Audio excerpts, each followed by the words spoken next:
Thank you so much for taking the time with us, James. I wanted to ask, are you able just to give the listeners of Benfica After 90 a little bit of background on yourself, on your show, and kind of what you do on your end there?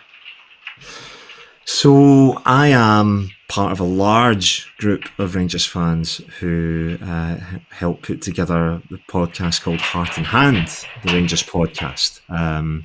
We are a podcast that we do two kind of sort of weekly free shows, but on top of that, we've got up to 5 shows a day that come out on Patreon that not necessarily always about Rangers. I do shows on European football specifically, Champions League rounds ups and stuff like that. But there's so many different types of shows. I mean, we've got shows that talk about The Simpsons, talk about Futurama, things like that. Yeah, we do all sorts of different stuff on our Patreon website. So it's certainly a one-stop shop for all things Rangers related, but other stuff as well by Rangers fans for Rangers fans and potentially beyond as well. You might find me on social media on Twitter or X or whatever you want to call it. It's at Heart and Hamez, Hamez. If you were interested in following what I talk about.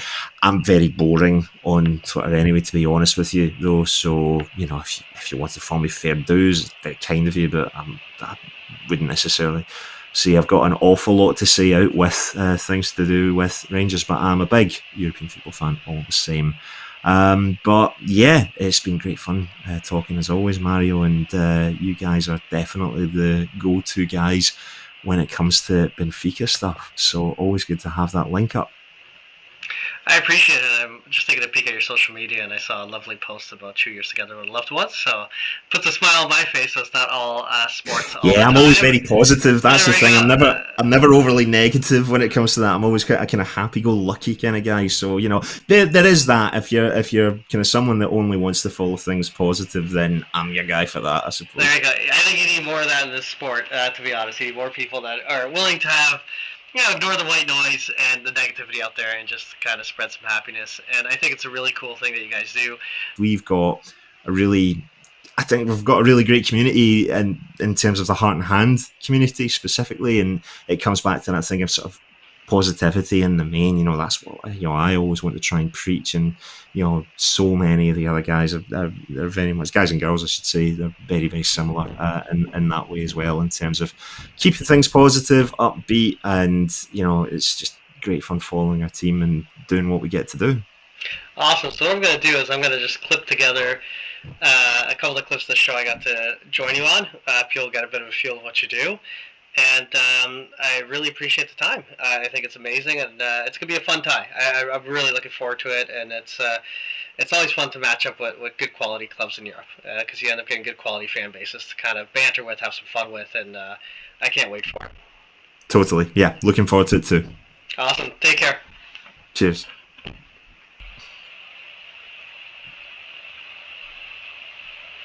Hello and welcome back to the European Hangover, your one-stop shop for all things European football from Heart and Hand. My name is James Forrest and we're back with another preview for our Benfica game this coming Thursday as we move closer to our trip to the Estadio da Luz.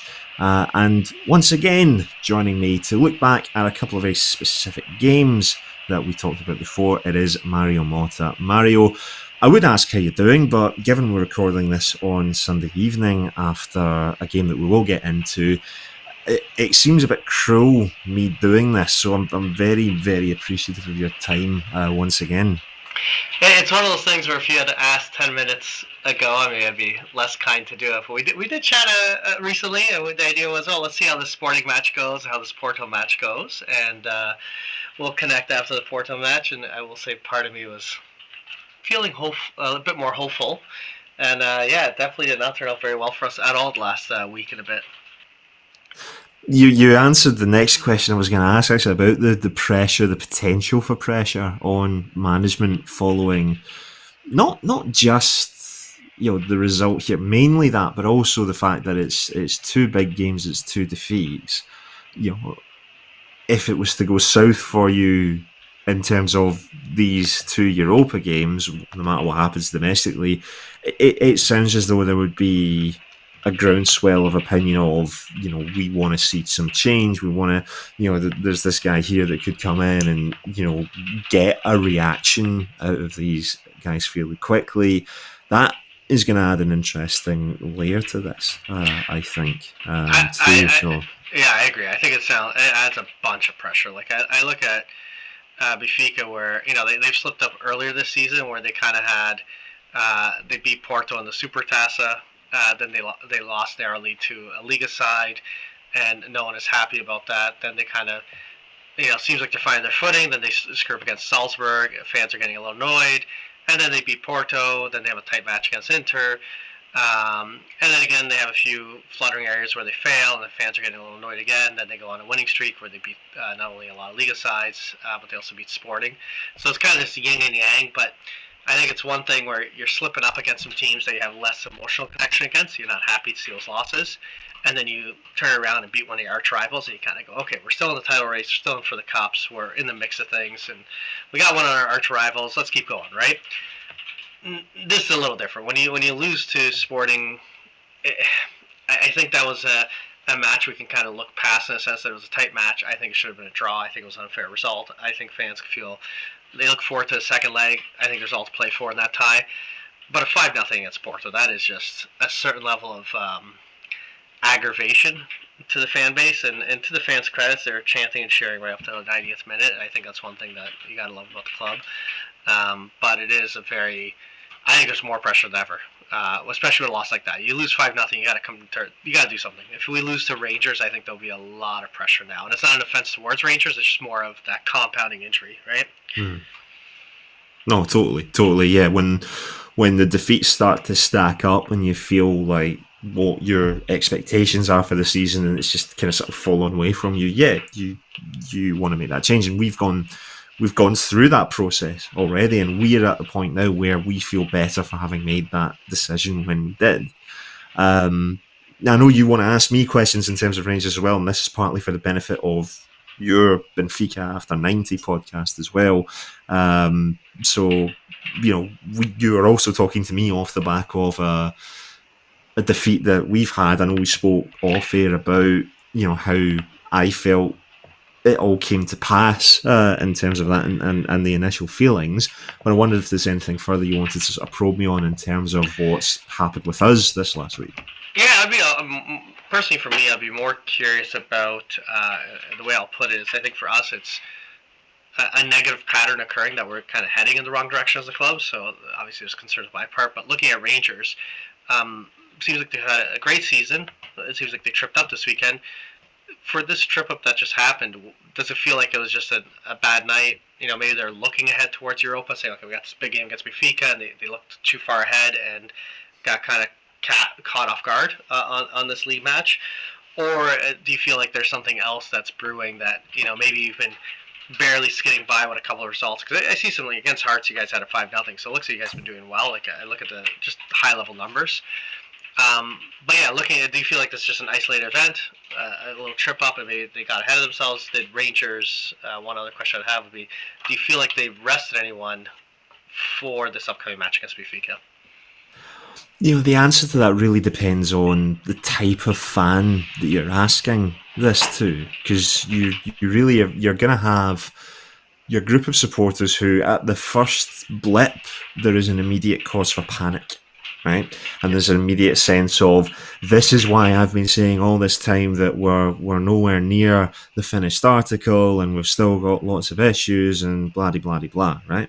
And you'll have other fans who will look at it in a more long-term context of, look at where we were, look at where we are, look at what the manager has instilled, and these things will happen over the course of what is going to be a tight season. Now, I fall into the latter category of that.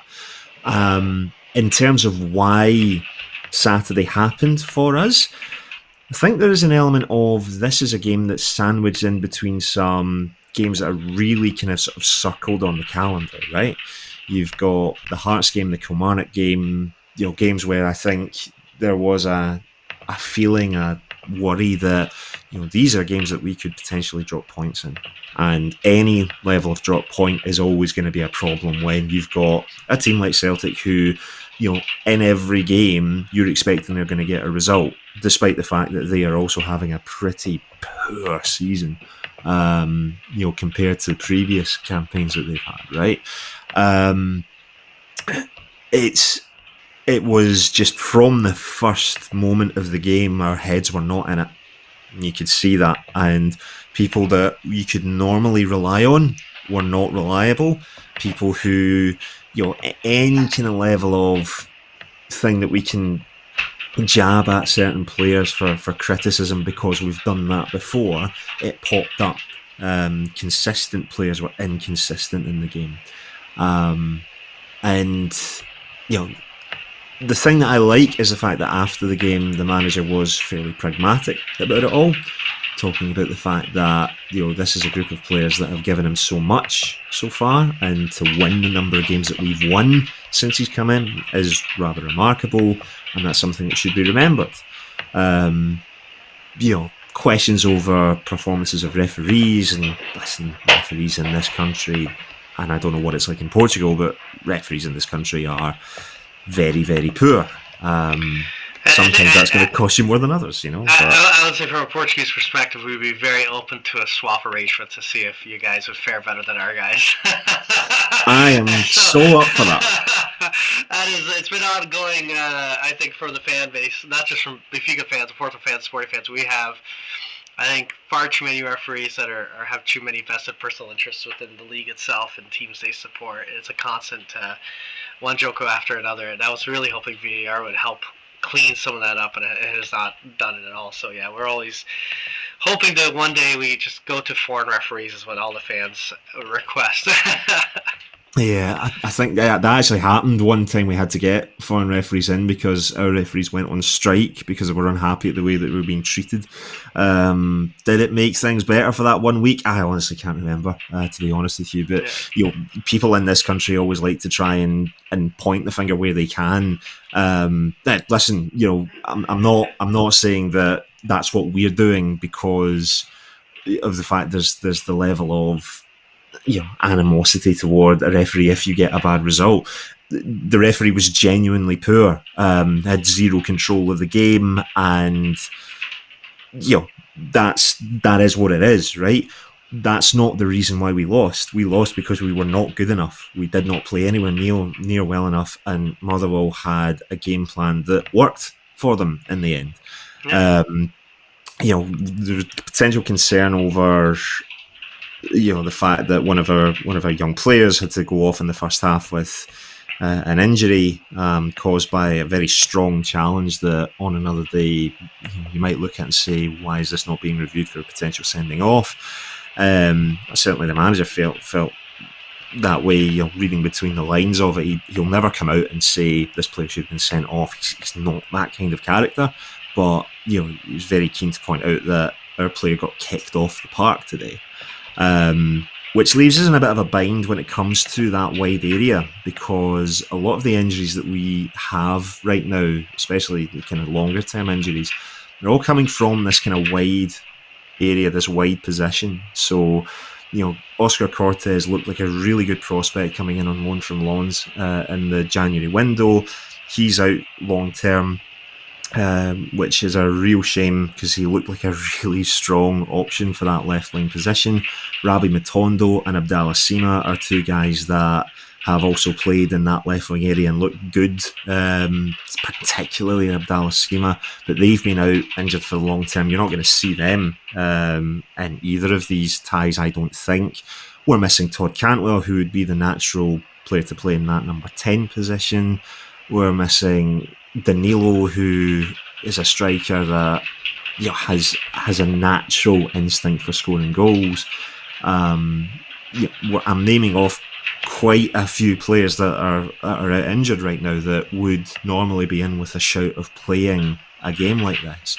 The manager's having to try and manage not only the guys that are out, but guys who are unfit or returning from injury. Players are only getting 45 minutes or 60 minutes or 30 minutes in a game, not because of tactics, but more because of I need to try and get this player up to speed and up to fitness, because we've had a major issue in terms of fitness throughout this season, and it's been an ongoing problem for a while. We almost feel cursed in that respect in terms of the amount of players that we do have out injured. So what the manager is going to do, what the manager is capable of doing in terms of the resources available in that wide area, is going to be really interesting. I would be really surprised if he decided that he was going to change the shape to almost narrow things and maybe just have a width solely from the fullback area, because we do have very good attacking fullbacks, but whether he goes down that route or not, I'm not so sure. But it's definitely one to keep an eye on in terms of how we deal with that, because we're really running out, if not already run out, of wide attacking player options. The one thing I looked, and this again me looking as an armchair individual on stats only, it still seemed that overall you guys had more possession, more shots across both the first half, second half. Like I'm just looking at the stats. And I think it's the polar opposite to us at the moment, where obviously the red card didn't help. Getting a red card that early into the second half really throws off the possession. But even with the Sporting match, I think the Sporting match we had a little bit more possession, a bit more control at times in the match, but we're still very one-sided where they had more shots than we did. We're having a lot of challenges getting firepower from up front, getting things off. We can get the ball up, we move down the pitch, we can get the ball into a box, but actually getting a shot on target feels unfortunately too rare in our case. It doesn't seem like that was a problem. It just seems that if maybe one of those shots had he had 11 shots on target, it looks like it just all took maybe a lucky bounce. Maybe it would have gotten you guys back into this match. So very high level. I don't think just from a person far away that knows nothing about Motherswell, I kind of look at it. They caught you guys off guard from the looks of it. They had a game plan, but I'm not smelling panic on your end. No, not really. Just a bad match. It happens. Like, you guys have some good matches, bad matches. It's unfortunate when those do happen. Would you say, as a Rangers fan, if you had the choice of saying, hey, let's win the league or win advance in Europa, now winning a European title is a completely different ball game. We talked about that last time, but are you hoping it's the best 11 out this week against Benfica, or do you think there's going to be any rotation whatsoever? I don't think we have much choice but to play the strongest 11, because, and I don't see Clement looking at this as a game to rest players necessarily. I think this is a big time. He wants to test our best option against a team the size of Benfica. Yeah. So, to answer the question, the league title by far. It's interesting that talking to my friends when that the Porto game was happening, and I was sort of saying, listen, these guys might not be as big a test as what maybe people have in their head based off of this game. And one of my friends replied, I kind of wish they were, because I think there's a sense of, if we can gracefully bow out of the competition at this stage, not be embarrassed by it, but then have full focus on what's going to happen domestically for the rest of the season, that would be the best outcome. And I think you'll find a lot of fans of Rangers who will have that attitude toward this. You never want to lose a game. You never want to concede a goal. But if we were given the option of, by no means disgracing ourselves, nearly matching Benfica, all the way, but just not quite getting the job done to advance, I think you would find a lot of fans that would accept that as an outcome to then focus solely on what happens on the domestic front. Because I had people, I'm leaving the game on Saturday, and I'm hearing people, walking out beside me, and they're talking to their friends and saying, we always do this, we always bottle it when things get tough, etc., and so on. Because it's a nervousness, because it's been quite rare of late to be in this situation of being in a really tight contest for this league title. And I think so many fans maybe had this idea that it would just be a case of win every game domestically, the old firm matches, we go in, we get the wins there, and suddenly we're looking in really good shape for that. And the idea of dropping anything or any sort of concession of points is almost too much for them. So that's why I think a lot of people would have this idea of it's not seen as a game where we want to have our reserves playing, but I think if you offered fans the chance of getting through this tie without any injuries and gracefully departing the competition, that would be for many the ideal outcome, which I don't really subscribe to. I want to win every game that I play. I want us to I want us to win this tie. I want us to advance. But would I want that at the expense of the league? That's a very different question. Yeah, and that's always a challenge. At the end of the day, as a fan base, and the Benfica fans, Rangers fans will be no different in this case. You want to win every competition, every cup. You want to do well in every single tournament. And in a weird way, I'm going back a few years ago, we faced Arsenal in Europe, and it was a period where Arsenal was atrocious. And not to say we got ahead of ourselves. We're like, holy cow, okay, if there's a time to face Arsenal, it's a time when they're absolutely a dumpster fire, and it did not work well for us. And in a way, it kind of, I don't know, I'm kind of hoping in a terrible way for Benfica that maybe that happens, where it's a little bit of a dumpster fire right now at this disastrous result against Porto. And if you don't come up and do something big now in Europa, there's not much else you're going to be rooting for at the moment. So I'm hoping that plays to our advantage, but at the same time, I'm a very paranoid individual when it comes to the psychological impact of that level of pressure, because that can buckle very quickly. All it takes is Rangers to be off to a great start to kind of put their right foot forward, and all of a sudden we're in a big pickle.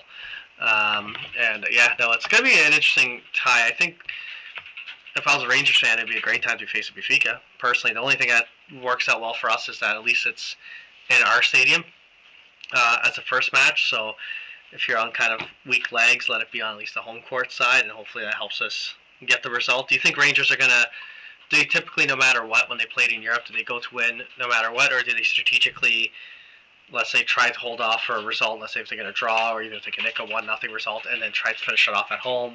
What are they like away? Do you find in Europe, do they play the same away as they play at home? Does it make no difference to you guys, or?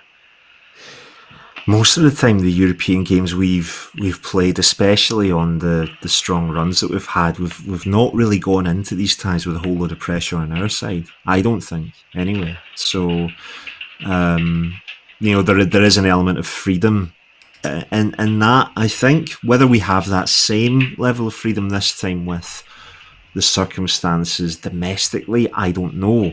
It could be a very different looking team to what we're maybe used to seeing in European games, because we've had great European runs of late. We've had great, European nights, and I think so many fans are looking forward to that Ibrox experience. What might be a factor is the fact that the second leg is a 5:45 kickoff for us. Yeah, that's never happened really. That's a very early kickoff, actually. Yeah, I agree. That never happens to us. We always get the late kickoff at Ibrox. So, whether that affects how the atmosphere is because it's kind of the game's, oh God, the game's starting now. We need to wait and see how that affects things. But it could be an interesting factor within that too. So I don't really know. But yeah, I guess that's more for a conversation next time in terms of the second leg and where things are at, because it all depends on how the result in the first leg goes. Yeah, and then you guys have on your end, I think it's the Scottish Cup. Is it two-legged or one-legged affair at the quarterfinals? Always one-legged. We don't, two-legged cup ties don't really exist in Scotland, and I personally think that's for the best, because you just want to get it one and done, to be honest. But yeah, a one-off away tie through in Edinburgh against Hibs on the Sunday. So yeah, again, I think there'd be a lot of fans that would want us to go and win the Scottish Cup than progress deep into the Europa League. because the domestic dominance is what matters most of all in Europe for a number of fans, is just a wee bit of kind of side fun on top of it. Yeah, it's fun. I'm looking forward to this match. I'm gonna hold this out as my last glimmer of hope as a Bifakisha, saying, okay, let's do something special here. I think the Sporting Cup match that we'll have in a few weeks also for us, if we could turn it around, you want to be in competitions to have titles potentially to win. I'm not saying all hope is lost in the league itself. Sporting's behind a match, so I'm just going to run with the assumption they win that match when they do play it. So they'll be up 4 points on us. If we still face them this season, if we beat them, you're onto a 1 point result. But I'm a big believer that I love having my club in control of its destiny, and I feel like we don't have that anymore now in our league after today's loss, because even if we beat Sporting, if Sporting wins the rest of their games, that's it. We don't win the league itself, right? So, and and I think this club desperately on our side needs to get some kind of positive result. And Rangers they're a tough side. They're going to be a fun side to face. So you guys can celebrate the fact that you can make or break us in a sense. But I'm looking forward to it. And it's interesting you mentioned a few injuries. So as horrible as it sounds, not that I ever wish upon injuries on any team or any players. But it doesn't seem like Rangers will be coming into the tie 110% themselves compared to similar to us where we're missing a couple pieces. Yeah. There's a lineup that I think is the ideal lineup for a tie like this, and that's just not going to be possible for the guys that we've not got there. I think there's a very obvious lineup that we can go with for the players that will be available. Whether we go with that or not, we just got to wait and see, because there's still plenty of time to go before the game actually takes place. To wrap things up, Mario, always a tricky one, this, considering there's the potential to get it very, very wrong, but can I trouble you for a prediction on what you think might happen in the first leg of this tie? I gotta hold out hope, especially since it's the first time in ages we've had 2 back-to-back losses. So it's very rare we get three back-to-back losses. So I don't think we're gonna lose. I'm gonna give myself a little self-confidence, but I don't think it's going to be a clean and perfect match. So let's say a 2-1 is what I'll go in with. But to be honest, I really just do not want to see a complete implosion, which I'm petrified of after seeing what happened with Porto.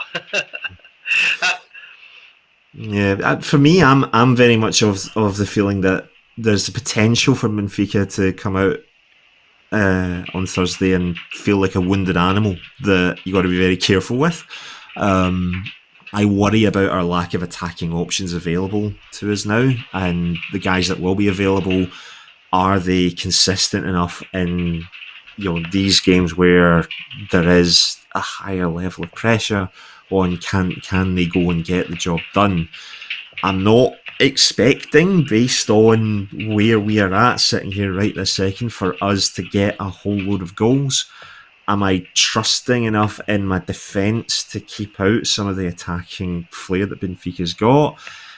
That's the question mark for me, really, with this, is whether, do we need to rely on our superb goalkeeper and Jack Butland to rescue us from a couple of potential, great opportunities that Benfica might create? If we come away feeling happy from the luge, it's going to be down to a lot of good Jack Butland work. I think that's how I feel the game is potentially going to pan out. It'll be an exciting match. I think it's gonna be a fun match. I think there's a lot to play for on both sides, and I look forward to it. And maybe we'll see when it's all set after the tie if who's advancing and who's off to the next round. For Rangers fans, you guys are going to be facing a Benfica that's a little bit lower on confidence, and I think the wounded animal is probably the best way of looking at it. These guys got to prove something, they got to do something, and sometimes you got a player that puts in a hell of a game and earns their paycheck and earns their reason why they should be at the club next season. But at the same time, also get scared of the wounded animal, where you get players that maybe dribble too much with the ball trying to prove a point, and in a sense prove the wrong point that they shouldn't be there. So it'll be fascinating. I'm looking forward to it. Selfishly wish we were going in on a higher hopes, but in a sense it, I think, puts way more pressure on us now to deliver something this week. Definitely.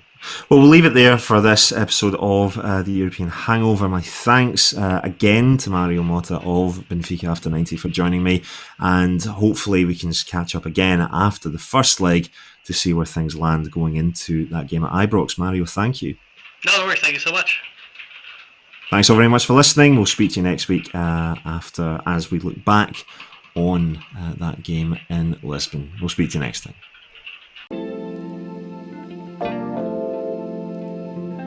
Alexa, play Benfica After 90. Here's Benfica After 90 from Amazon Music. Podcasts have now launched on Amazon Music, giving you free access to thousands of podcast titles. Listen to devices, and then automatically resume from where you left off on the Amazon Music app. Now for your podcast. Playing the latest episode, Pre-Election Show. In Belenenses 0-2 Benfica.